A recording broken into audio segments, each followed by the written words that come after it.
మీరు చూడబోయే ఈ ప్రాపర్టీ విజయవాడ ఈడుపుగల్లు బృందావన విల్లాస్కి దగ్గరగా ఉంటుందండి. జనచైతన్యలో నాన్ లేఅవుట్ ప్లాట్ అండి.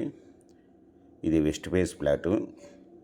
ఇది ప్లాట్ మెజర్మెంట్స్ వచ్చి 33 రోడ్ ఫేస్ అండి. లోతు 57, 209 స్క్వేర్ యార్డ్స్ అండి. ఈ నాన్ లేఅవుట్ ప్లాట్ 33 అడుగుల రోడ్లో ఉంటాయండి. ఇది 60 ఫీట్ తార్ రోడ్డుకి దగ్గరగా ఉంటుందండి. ఈ వచ్చి 1 స్క్వేర్ యార్డ్ వచ్చి 11,000 చెప్తున్నారండి. Small negotiable. మీకు ఈ ప్రాపర్టీ వివరాలు డిస్క్రిప్షన్లో ఇవ్వడమైంది. అది చూసి మీకు నచ్చినట్టయితే స్క్రీన్ మీద ఉన్న ఫోన్ నెంబర్కి కాల్ చేయగలరు. మీకు ఈ ప్రాపర్టీ నచ్చినట్టయితే సబ్స్క్రైబ్ చేసుకోండి, లైక్ చేయండి, షేర్ చేయండి.